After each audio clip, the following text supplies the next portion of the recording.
कहते हैं कानून अंधा होता है, तभी तो एक व्यक्ति को उस गुनाह के लिए जेल की सलाखों के पीछे अपनी जिंदगी के 20 साल काटने पड़ गए जो उसने किया ही नहीं था। जी हाँ, उत्तर प्रदेश में स्थित ललितपुर के विष्णु तिवारी के साथ कुछ ऐसा ही हुआ। विष्णु तिवारी को 19 साल 3 महीने बाद आखिरकार आगरा सेंट्रल जेल से रिहा कर दिया गया। उन्होंने यह सजा उस झूठे दुष्कर्म केस के लिए काटी जो उन्होंने किया ही नहीं था।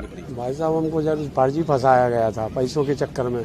उनको पैसा मिला था, सरकार से भी पैसा मिला था, दूसरी पार्टियों ने, दूसरे लोग बागों ने उनको पैसा दिया था। कुछ लोग जो हमारे विरोधी थे, ज़मीन जागा के मतलब विरोध में रहते थे, उनने फंसाने की कोशिश करी थी हमें।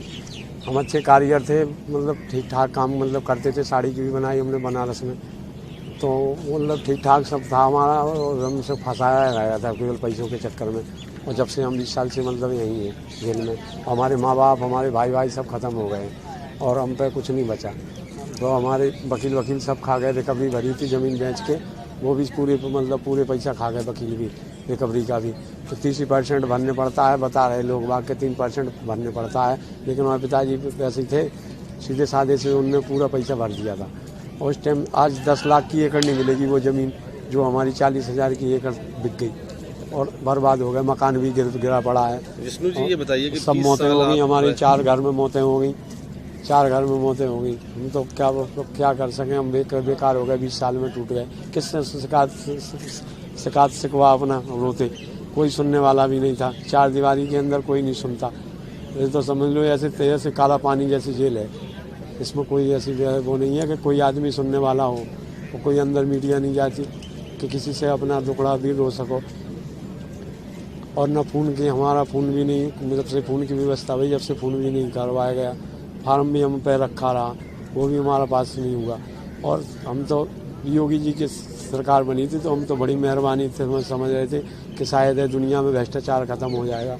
लेकिन भ्रष्टाचार ख़त्म अंदर नहीं हुआ, बाकी बाहर तो हुआ है। उनने बाहर तो कर दिया भ्रष्टाचार बदमाशों का, और सही चला रहे हैं सरकार। लेकिन अंदर भ्रष्टाचार अब भी है पूरा बरकरार, क्योंकि वहाँ लोग बाग मर रहे हैं अटैक से। पानी की व्यवस्था नहीं, खाने की व्यवस्था सही नहीं, और बिल्कुल बहुत परेशान है। कई आदमी तो छूटने की स्थिति में थे, जो 2018 और 19 में 18 में छूटे गए, 19 और 20 में छूटे ही नहीं गए आदमी। हाई कोर्ट ने 1 महीने पहले उन्हें निर्दोष करार दिया था, लेकिन इस गुजरे दिन में उनसे नियति ने उनके माता पिता और 2 भाई छीन लिए। उनका आखिरी बार चेहरा भी देखना विष्णु को नसीब नहीं हुआ। केस लड़ने में विष्णु की सारी संपत्ति भी बिक गई। आखिरकार विष्णु जब जेल से बाहर आए तो उनके चेहरे पर सुकून था। वे सिस्टम का भी कृतज्ञ थे जिसने उन्हें बेगुनाह साबित किया। लेकिन जब उनके मन में बीते 2 दशक की तस्वीर सामने आती है तो उनके चेहरे पर छटपटाहट के बादल उमड़ने लग रहे थे। जेल से बाहर निकलने के बाद विष्णु ने क्या कहा, आइए सुनते हैं। और साधु हैं वो, और बहुत बढ़िया जेल से बाहर वो चला रही यूपी सरकार, बढ़िया से चला रही मोदी जी और वो। तो हम तो उन्हीं से ही रिक्वेस्ट कर सकते हैं कि जो हमारी बर्बादी भई, वो हमारी बर्बादी की पूर्ति वही करेंगे, और हमें तो उन्हीं से उम्मीद है। और नहीं तो फोन जब आप आए थे तो कितनी उम्र थी जेल में? जब आप आए कितनी उम्र रही होगी आपकी? उम्र उस टाइम 17 साल की थी। 17। हाँ। अब कितनी उम्र है आपकी बात करूँ? अब तो 37 साल की है। 37 46 ये पेपर में कागजों में 37 साल हो। हाँ, कागजों में मतलब 33 साल हो रहा है, मतलब वैसे। लेकिन 46 साल मतलब वो हमारा लिख रही है। अच्छा, ये बताइए कि अब जैसे कि आप छूट गए, 20 साल बाद छूटे हैं, जेल से बाहर आए, तो क्या लग क्या रहा है? बिल्कुल बाहर की दुनिया, अंदर की दुनिया, किस तरह का आप महसूस कर रहे हैं? क्या करेंगे?